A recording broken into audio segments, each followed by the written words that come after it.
ജീനൻ കഫയുടെ മുമ്പിലെത്തുമ്പോഴത്തേക്കും കഫ അടച്ചിട്ടിരിക്കുകയായിരുന്നു. പക്ഷെ അവളും അതിനകത്ത് കയറി നോക്കുമ്പോഴത്തേക്കുമാണ് ഹൂലി അവിടെ വന്നിട്ടുണ്ടായിരുന്ന കുറച്ച് ആന്റിമാരുടെ ഒപ്പം കാർഡ്സ് ഒക്കെ കളിക്കുകയായിരുന്നു എന്ന കാര്യം അവളും മനസ്സിലാക്കുന്നത്. സോ ഇതൊക്കെ വർക്കിംഗ് ടൈം ആണെന്നും ആ ടൈമില് കഫ അടച്ചിട്ടിട്ട് ഇമാതിരി പരിപാടിയൊന്നും ചെയ്യുവാനായിട്ട് പാടില്ല എന്നുമൊക്കെ പറഞ്ഞുകൊണ്ട് ജീനാനും ഹൂലിയുടെ അടുത്ത് ഒരുപാട് ദേഷ്യപ്പെടുന്നു. ഹോലിയും ജീനാനോടൊന്ന് സംസാരിക്കാമെന്നൊക്കെ വിചാരിക്കുന്നുണ്ടെങ്കിൽ പോലും അവൾ ഇപ്പോൾ തന്നെ ഒരുപാട് ദേഷ്യത്തിലാണ്. പിന്നെ എനിക്കും നിന്റെ അടുത്ത് കുറച്ച് കാര്യങ്ങൾ പറയുവാനായിട്ടുണ്ട് എന്ന് പറഞ്ഞുകൊണ്ട് ബെയ്യും അവനെ കൂട്ടിക്കൊണ്ടു പോകുന്നു. ജീനാൻ ഹോലിനെ കുറിച്ച് റിപ്പോർട്ട് ചെയ്ത കാര്യം പുറത്താരെങ്കിലും അറിയുമോ എന്ന ടെൻഷനിലൊക്കെ ആയിരുന്നല്ലോ അവൾ ഉണ്ടായിരുന്നത്. സോ യുവാനും തന്നെ കുറിച്ചുള്ള ഡീറ്റെയിൽസ് ഒക്കെ പബ്ലിക് ആക്കുമോ എന്ന പേടിയിൽ അവൾ ഇരിക്കുമ്പോഴത്തേക്കും നിനക്ക് പല പല കാര്യങ്ങൾ ഓർത്ത് ടെൻഷൻ ഉണ്ടെന്നൊക്കെ എനിക്കറിയാം. എന്ത് തന്നെ ആയാലും നീ ഒരിക്കലും ഹോലിയോട് ദേഷ്യപ്പെടുവാനായിട്ട് പാടില്ലായിരുന്നു. നിനക്ക് ബർത്ത്ഡേക്ക് ഗിഫ്റ്റ് നൽകുവാനായിട്ട് ഹോലിയുടെ കയ്യിൽ പണമില്ലാത്തത് കൊണ്ട് തന്നെ ഓണറുടെ അടുത്ത് നിന്നും 3 മാസത്തെ ശമ്പളമൊക്കെ അഡ്വാൻസ് ആയിട്ടാണ് അവൻ മേടിച്ചിട്ടുണ്ടായിരുന്നത്. സോ ഇപ്പോൾ അവൻ ഈ കടയിൽ വർക്ക് ചെയ്യുന്നത് പോലും ആ ഒരു കടമൊക്കെ വീട്ടുവാനായിട്ടാണ് എന്ന കാര്യം ഫ്രണ്ട് പറയുമ്പോഴത്തേക്കും മാത്രമായിരുന്നു ജീനാനും അറിഞ്ഞിട്ടുണ്ടായിരുന്നത്. ജീനാന്റെ എക്സ് ആയിട്ടുള്ള യുവൻ ജീനാനെ ഭീഷണിപ്പെടുത്തിയിരിക്കുകയാണ്. അതുകൊണ്ടാണ് ജീനാൻ ഇങ്ങനെയെല്ലാം തന്നെ പെരുമാറുന്നത്.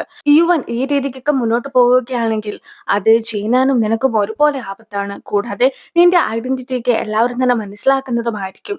ജീനാൻ നിന്റെ അടുത്ത് പഴയതുപോലൊക്കെ പെരുമാറണമെന്ന് നീ ആഗ്രഹിക്കുന്നുണ്ട് എങ്കിൽ നീ എന്റെ കൂടെ നിന്നേ മതിയാകൂ. ഞാനും ഒരു ഐഡിയ ഒക്കെ കണ്ടെത്തിയിട്ടുണ്ട്. യുവനെ നേരിടുവാനായിട്ട് നീ എന്റെ കൂടെ ഉണ്ടെങ്കിൽ നമുക്കും ഇതൊക്കെ വർക്കൗട്ട് ആക്കി എല്ലാ കാര്യങ്ങളും സോൾവ് ആക്കാമെന്നൊക്കെ പറഞ്ഞുകൊണ്ട് ബെയ്യും ഇപ്പോൾ ഹൂലിനെയും കൂട്ടിക്കൊണ്ട് പെൺവേഷമൊക്കെ കെട്ടിയിട്ട് യുവനെ അന്വേഷിച്ചു പോവുകയാണ്. ബെയ്യും നേരെ യുവന്റെ അടുത്തേക്ക് ചെന്നിട്ട് യുവന്റെ ക്ലാസ്സിലുണ്ടായിരുന്ന ഡ്രിങ്ക്സിനിട്ട് ഒരു കൊട്ടൊക്കെ കൊടുക്കുമ്പോഴത്തേക്കും ആ ഡ്രിങ്ക്സ് അവന്റെ ഡ്രസ്സിൽ വീഴുന്നു. സോ ബെയ്യും അതൊക്കെ തൂത്തു കൊടുക്കുകയാണ്. ഈ ഒരു സമയത്ത് ബെയ്യുടെ കയ്യിലായിട്ട് അവൻ പിടിക്കുകയും ബെയ്ക്ക് അവന്റെ അടുത്ത് താല്പര്യമുണ്ട് എന്ന രീതിക്കൊക്കെ പെരുമാറുകയും ചെയ്യുന്നു. സോ യുവനും വളരെ ഹാപ്പി ആയിട്ട് ബെയ് പോയതിന്റെ പിന്നാലെ തന്നെ അവനെ ഫോളോ ചെയ്തൊക്കെ പോവുകയാണ്. കൂടാതെ ഇപ്പോൾ ബെയ്യുടെ അടുത്ത് മോശമായിട്ടൊക്കെ യുവൻ പെരുമാറുന്ന സമയത്ത് ഹൂലിയും ഇതിന്റെ എല്ലാം തന്നെ വീഡിയോ ദൃശ്യങ്ങളും എടുക്കുന്നു. അപ്പോൾ മാത്രമായിരുന്നു താൻ ഫോളോ ചെയ്ത് പോന്നിട്ടുണ്ടായിരുന്ന ആ ഒരു വ്യക്തി അതൊരു സ്ത്രീ ആയിരുന്നില്ല, മറിച്ചൊരു പുരുഷനാണെന്നുള്ള കാര്യം യുവനും മനസ്സിലാക്കുന്നത്. രാത്രി ഒരുപാട് വൈകിട്ട് ഹോലി തിരിച്ചെത്താത്തതിന്റെ ടെൻഷനിലൊക്കെ ചീനാൻ ഇരിക്കുകയായിരുന്നു. ഈ ഒരു സമയത്താണ് പെൺവേഷം കിട്ടിയിട്ടുണ്ടായിരുന്ന ഹോലിയും ബെയും കൂടി ചേർന്നിട്ട് കഫേയിൽ എത്തുന്നത്. ആദ്യം ചീനാനും അവരെ മനസ്സിലാകുന്നില്ല. പിന്നീട് അവർ കൂളിംഗ് ഗ്ലാസ് ഒക്കെ മാറ്റി കഴിയുമ്പോഴത്തേക്കുമാണ് അത് ഹോലിയും ബെയും ആണെന്നുള്ള കാര്യമൊക്കെ അവള് മനസ്സിലാക്കുന്നത്. കൂടാതെ നിലവിൽ അവർ യുവാനെ കാണുകയും അവനെ ഭീഷണിപ്പെടുത്തുകയും ചെയ്തിട്ടുണ്ട് എന്നൊക്കെ മനസ്സിലാക്കി കഴിഞ്ഞപ്പോഴത്തേക്കും ഇനി ഒരിക്കലും അവൻ എന്നെ ശല്യം ചെയ്യുവാനായിട്ട് വരികയില്ലല്ലോ എന്ന് പറഞ്ഞ് അവളും ഒരുപാട് ഹാപ്പിയാകുന്നു. എന്തായാലും ജീനാന് വേണ്ടിയിട്ട് ഇത്രയും വലിയൊരു കാര്യമൊക്കെ ചെയ്തത് കൊണ്ട് തന്നെ ജീനാന്റെ കയ്യിൽ നിന്നും തിരിച്ചൊരു റിവാർഡൊക്കെ പ്രതീക്ഷിക്കുന്നു എന്ന് പറഞ്ഞുകൊണ്ട് അവളെ കിസ് ചെയ്യുവാനായിട്ട് അവൻ തുടങ്ങുന്നുണ്ടെങ്കിലും അവളും കിസ് ചെയ്യുവാനായിട്ട് അനുവദിക്കുന്നില്ല. കൂടാതെ ഇപ്പോൾ ഈ ചെയ്തതുപോലത്തെ കാര്യങ്ങളൊന്നും തന്നെ ഇനി ആവർത്തിക്കുവാനായിട്ട് പാടില്ല എന്ന് പറഞ്ഞിട്ട് അവനും അവൾ പറഞ്ഞയക്കുന്നു. ഞാൻ എത്രയൊക്കെ അവളോട് അടുക്കുവാനായിട്ട് ശ്രമിച്ചിട്ടുണ്ടെങ്കിലും അവൾ വീണ്ടും വീണ്ടും എന്നെ മാറ്റി നിർത്തുവാനായിട്ടാണ് നോക്കുന്നത്. അതിന് പിന്നിലെ കാരണം എനിക്ക് മനസ്സിലാക്കുവാനായിട്ട് സാധിക്കുന്നില്ല. എന്തായിരിക്കാം ആ ഒരു കാരണം എന്നൊക്കെ ബെയ്യുടെ അടുത്തായിട്ട് ഹുലി പറയുമ്പോഴത്തേക്കും ചിലപ്പോൾ അവൾക്ക് മറ്റെന്തെങ്കിലും സീക്രട്സ് ഒക്കെ കാണും. അതുകൊണ്ടായിരിക്കാം നിന്റെ അടുത്ത് അവൾക്ക് അടുക്കുവാനായിട്ട് സാധിക്കാതെ വന്നിട്ടുണ്ടാവുക എന്നൊക്കെ ബെയ്യും പറയുന്നു. അപ്പോഴായിരുന്നു ഇതിനു മുമ്പ് അവളും അവളുടെ ഡയറിക്ക് ഒളിപ്പിച്ചു വെച്ചിട്ടുണ്ടായിരുന്നതിനെ കുറിച്ച് അവൻ ഓർക്കുന്നത്. സോ ആ ഒരു ഡയറിയൊക്കെ കൈക്കലാക്കുവാനായിട്ട് പറ്റുകയാണെങ്കിൽ അവളുടെ സീക്രട്സ് മനസ്സിലാക്കുവാനായിട്ട് കഴിയുമെന്നൊരു പ്രതീക്ഷയിലാണ് അവനുമുള്ളത്.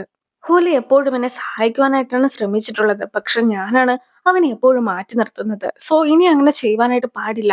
അവന്റെ അടുത്തായിട്ട് ഒരു ക്ഷമയൊക്കെ ചോദിച്ചേക്കാം. അവനൊരു കേക്കും കൊടുത്തേക്കാം എന്നൊക്കെ ഓർത്തുകൊണ്ട് അവന് വേണ്ടിയിട്ട് സ്പെഷ്യൽ ആയിട്ടൊരു കേക്കൊക്കെ തയ്യാറാക്കുകയും അവനോട് ഏത് രീതിക്കാണ് സോറിയൊക്കെ ചോദിക്കേണ്ടതെന്ന് പ്രിപ്പയർ ചെയ്യുകയും ചെയ്യുകയായിരുന്നു ജീനാനും. അതേസമയം ഹൂലിയാകട്ടെ ജീനാൻ ഇല്ലാത്ത സമയത്ത് ജീനാന്റെ റൂമിലൊക്കെ കയറിയിട്ട് ആ ഒരു ഡയറി കൈക്കലാക്കുന്നു. ഡയറിയിൽ ഉണ്ടായിരുന്ന കാര്യങ്ങളെല്ലാം തന്നെ അവനും വായിച്ചു നോക്കുകയാണ്. AI സയന്റിസ്റ്റ് ആയിട്ടുണ്ടായിരുന്ന യാങ്ങിന്റെ അടുത്ത് ജീനാനും ഒരു കോൺട്രാക്ട് ഒക്കെ സൈൻ ചെയ്തിട്ടുണ്ടായിരുന്നല്ലോ. ആ കോൺട്രാക്ട് കൂടി കണ്ടിട്ടുണ്ടായിരുന്ന അവനും അതെല്ലാം വായിച്ചു നോക്കുന്നു. ജീനാനും വളരെ ഹാപ്പി ആയിട്ട് കേക്കൊക്കെ ആയിട്ട് ഹോലിയുടെ മുമ്പിൽ എത്തി കഴിയുമ്പോഴത്തേക്കും ആയിരുന്നു ഹോലിയും ഇതുപോലെ ഡയറി ഒക്കെ വായിച്ചിരിക്കുകയാണെന്നുള്ള കാര്യം അവൾ മനസ്സിലാക്കുന്നത്. സോ ഹോലിയും എന്താണ് ഇത് എന്നൊക്കെ ചോദിച്ചുകൊണ്ട് അവളോട് ഒരു എക്സ്പ്ലനേഷൻ ഒക്കെ ചോദിക്കുമ്പോഴത്തേക്കും അവൾക്കും പെട്ടെന്ന് എന്ത് ചെയ്യണമെന്നോ എന്ത് പറയണമെന്നോ അറിയുകയുണ്ടായിരുന്നില്ല. സോ അവളും ഓടി ഡോറൊക്കെ അടച്ചിട്ട് ഡോറിന് വെളിയിൽ നിൽക്കുന്നു. ഇപ്പോൾ നീ ഒരുപാട് ദേഷ്യത്തിലാണെന്നൊക്കെ എനിക്കറിയാം. പക്ഷേ ആ ഒരു ദേഷ്യമൊക്കെ മാറി കഴിഞ്ഞിട്ട് നമുക്ക് സംസാരിക്കാമെന്നായിരുന്നു അവളും പറഞ്ഞത്. അവൾ എത്രയൊക്കെ ആലോചിച്ച് നോക്കിയിട്ടും ഒരു ഐഡിയയും കിട്ടാത്തത് കൊണ്ട് തന്നെ പിന്നീട് ബെയിനെയും അവൾ കോണ്ടാക്ട് ചെയ്യുന്നു. ബെയുടെ അടുത്തായിട്ട് ഇതുപോലെ സത്യങ്ങളെല്ലാം തന്നെ ഹുലി മനസ്സിലാക്കിയെന്ന് പറയുകയാണ്. അതായത് പണമൊക്കെ മേടിച്ചിട്ടായിരുന്നു ഹുലിനെ വീട്ടിൽ നിർത്തിയിട്ടുണ്ടായിരുന്നതെന്നും ഞാൻ ഇതുവരെ ചെയ്ത കാര്യങ്ങളെല്ലാം തന്നെ പണത്തിന് വേണ്ടി ആയിരുന്നുവെന്ന രീതിക്ക് അവൻ മനസ്സിലാക്കി കഴിഞ്ഞിരിക്കുന്നു. ഇനി എന്താണ് ഞാൻ ചെയ്യുക? നിനക്ക് എന്തെങ്കിലും ഐഡിയ ഒക്കെ പറയുവാനായിട്ടുണ്ടോ എന്ന് ബെയോട് ചോദിക്കുമ്പോഴത്തേക്കും ബെയ്യും അവിടേക്ക് എത്താമെന്ന് മാത്രമായിരുന്നു പറഞ്ഞിട്ടുണ്ടായിരുന്നത്. അതുവരെ ഹുലിയുടെ കാര്യം നീ തന്നെ നോക്കണമെന്നും അറിയിച്ചു. സോ ബെയ് വരുന്നതും പ്രതീക്ഷിച്ചൊക്കെ അവളും വെയിറ്റ് ചെയ്യുന്നു. അതേസമയം ഹൂലിയും എത്ര തവണ അവളോട് വാതിൽ തുറക്കുവാനായിട്ട് പറയുന്നുണ്ടെങ്കിലും അവൾ വാതിൽ തുറക്കുവാനായിട്ട് തയ്യാറായിരുന്നില്ല. അങ്ങനെ ഇരിക്കെ ഞാൻ എത്രത്തോളം സിൻസിയർ ആയിട്ടൊക്കെയാണ് നിന്റെ അടുത്ത് നിന്നത്, പക്ഷെ നീ എന്നെ ചതിക്കുകയായിരുന്നു ചെയ്തിട്ടുണ്ടായിരുന്നതെന്ന് പറഞ്ഞുകൊണ്ട് ഹൂലി ജീനാനെ കുറ്റപ്പെടുത്തുമ്പോഴത്തേക്കും ഞാൻ നിന്റെ അടുത്ത് എല്ലാ കാര്യങ്ങളും പറയണമെന്ന് വിചാരിച്ചായിരുന്നു നിന്നിട്ടുണ്ടായിരുന്നതെന്നും പക്ഷെ പറയുവാനായിട്ടൊരു സമയമൊന്നും തനിക്ക് കിട്ടാത്തത് കൊണ്ടാണ് ഇത്രയും നാൾ കടന്നു പോയതെന്നും പറഞ്ഞുകൊണ്ട് അവളുടെ ഭാഗത്തെ മിസ്റ്റേക്സ് അവളും തുറന്നു പറയുന്നു. ഡോർ തുറന്നു വന്നിട്ടുണ്ടായിരുന്ന അവനും ചെയ്ത ഓരോരോ കാര്യങ്ങളായിട്ട് എണ്ണി എണ്ണി പറയുകയാണ്. ഇത്രയേറെ കാര്യങ്ങൾ ഞാൻ നിനക്ക് വേണ്ടി ചെയ്തു തന്നിട്ട് പോലും നിനക്ക് ഒരിക്കൽ പോലും എന്റെ അടുത്തൊരു സ്നേഹമോ നന്ദിയോ പറയുവാനായിട്ടില്ലേ? നിനക്കൊരു കുറ്റബോധം പോലും തോന്നുന്നില്ലേ എന്നൊക്കെ അവളോടായിട്ട് അവൻ ചോദിക്കുമ്പോഴത്തേക്കും അവളുടെ ഉള്ളിലും അവനോട് സിൻസിയർ ആയിട്ടൊക്കെ സ്നേഹം ഉണ്ടായിരുന്നെങ്കിൽ പോലും അവളെ ഇത്രയേറെ ചീത്തയൊക്കെ വിളിച്ചിട്ടുണ്ടായിരുന്നത് കൊണ്ട് തന്നെ ആ ഒരു സ്നേഹം തുറന്നു പറയുവാനായിട്ട് അവൾ നിൽക്കുന്നില്ല. ഞാൻ നിന്നെ ഹഗ് ചെയ്തതും കിസ് ചെയ്തതും സ്നേഹിക്കുന്നു എന്ന് പറഞ്ഞിട്ടുണ്ടായിരുന്നതും എല്ലാം തന്നെ വെറുതെയാണ്. ഞാൻ നിന്നെ ഒരിക്കൽ പോലും സ്നേഹിച്ചിട്ടുണ്ടായിരുന്നില്ല. മറിച്ച് പണത്തിനു വേണ്ടിയാണ് ഞാൻ ഇതെല്ലാം തന്നെ ചെയ്തതെന്ന് അവളും പറയുന്നു. അത് കേട്ട് അവന് കൂടുതൽ ദേഷ്യം വരികയാണ്. അപ്പോഴായിരുന്നു അവിടേക്ക് മാനേജറിനെ കൂട്ടിക്കൊണ്ട് ബേ എത്തിയിട്ടുണ്ടായിരുന്നത്. മാനേജറും ഹൂലിനെ കാണുമ്പോഴത്തേക്കും ഒരുപാട് ഹാപ്പി ആയിട്ട് ഓടിച്ചെന്ന് അവനെ കെട്ടിപ്പിടിക്കുന്നു. ഹൂലി ജീവനോടെ ഉണ്ട് എന്നറിഞ്ഞതിൽ ഒരുപാട് സന്തോഷമുണ്ടെന്നൊക്കെ മാനേജറും പറയുകയാണ്. നിലവില് ജിനാൻ ചെയ്ത കാര്യങ്ങളെല്ലാം തന്നെ പണത്തിന് വേണ്ടിയാണ് എന്ന് ഹോലി വിശ്വസിച്ച് കഴിഞ്ഞിരിക്കുന്നു. അതുകൊണ്ട് തന്നെ ജീനാനെയോ ബെയിനെയോ മാനേജറിനെയോ വിശ്വസിക്കുവാനായിട്ട് സാധിക്കാത്ത രീതിക്കായിരുന്നു ഹോലി ഇരുന്നത്. അങ്ങനെ ഇരിക്കെ മാനേജറും ഒരുപാട് ഫോട്ടോസ് ഒക്കെ ഹോലിയെ കാണിച്ചു കൊടുക്കുന്നു. ഇത് നമ്മൾ ഒന്നിച്ചുണ്ടായിരുന്നപ്പോഴത്തേക്കും എടുത്തതാണ് എന്ന് അവൻ പറയുന്നുണ്ടെങ്കിൽ പോലും ഫോട്ടോസ് ഒക്കെ ഫേക്ക് ചെയ്യുവാനായിട്ട് സാധിക്കും. സോ ഇതൊന്നും തന്നെ താൻ വിശ്വസിക്കുകയില്ല എന്ന് പറഞ്ഞ് ഹോലിയും ഇരിക്കുന്നു. അങ്ങനെ ഇരിക്കെ ഹൂലിയും മാനേജറും ഒന്നിച്ചുള്ള കുറച്ച് വീഡിയോസ് ഒക്കെ മാനേജർ കാണിച്ചു കൊടുക്കുന്നുണ്ടെങ്കിൽ പോലും ആ ഒരു വീഡിയോസ് പോലും വിശ്വസിക്കാതെ ആയിരുന്നു ഹൂലി ഇരുന്നിട്ടുണ്ടായിരുന്നത്. അങ്ങനെ ഇരിക്കാണ് ഒടുവിലത്തെ ഐഡിയ എന്ന രീതിക്ക് മാനേജറും തന്റെ കയ്യിലുണ്ടായിരുന്ന കുറച്ച് ഡയറീസ് ഒക്കെ അവന് കാണിച്ചു കൊടുത്തിട്ടുണ്ടായിരുന്നത്.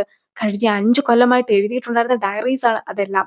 അതിലെല്ലാം തന്നെ ഹോലിയെ കുറിച്ചുള്ള കാര്യങ്ങളായിരുന്നു ഉണ്ടായിരുന്നത്. സോ ഹോലിയുടെ അടുത്ത് താൻ എത്രത്തോളം സിൻസിയർ ആയിരുന്നു എന്നൊക്കെ പ്രൂവ് ചെയ്യുവാനായിട്ട് മാനേജർ ശ്രമിക്കുന്നത് കൊണ്ട് തന്നെ ആ ഡയറീസ് വായിച്ചു നോക്കിയിട്ടുണ്ടായിരുന്ന ഹോലിയും മാനേജറിനെ മാത്രം വിശ്വസിക്കാമെന്ന് സമ്മതിക്കുന്നു. ഹൂലി ഒരു റോബോട്ട് ആണെന്നുള്ള കാര്യം ഒന്നും തന്നെ മാനേജർക്ക് അറിയിക്കില്ലല്ലോ.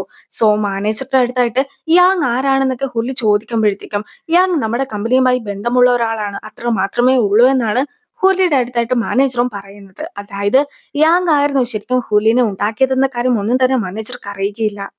എന്തുകൊണ്ടായിരിക്കാം ഹുലിനെ പ്രൊട്ടക്ട് ചെയ്യുവാനായിട്ട് ജീനന്റെ അടുത്തായിട്ട് യങ് പറഞ്ഞിട്ടുണ്ടാവുക എന്നൊക്കെ മാനേജർ ആലോചിക്കുമ്പോഴത്തേക്കും പ്രൊട്ടക്ട് ചെയ്യുവാനായിട്ടല്ല, എന്നെ ഈ വീട്ടിൽ തടങ്കലിലാക്കുവാനായിട്ടാണ് യങ് പറഞ്ഞിട്ടുണ്ടായിരുന്നതെന്നാണ് ഹൂലിയും ആവർത്തിക്കുന്നത്. യാങ്ങിനെ തനിക്ക് കോണ്ടാക്ട് ചെയ്തേ മതിയാകൂ എന്ന് പറഞ്ഞ് യാങ്ങിനെ അന്വേഷിച്ചൊക്കെ പോകുവാനായിട്ട് ഹോലി ശ്രമിക്കുന്നുണ്ടെങ്കിൽ പോലും ഹോലിയോട് വീട്ടിൽ നിന്ന് പുറത്തു പോകുവാനായിട്ട് പാടില്ല എന്നും അത് അപകടം വിളിച്ചു വരുത്തുമെന്നും ജീനാനും പറയുകയാണ്.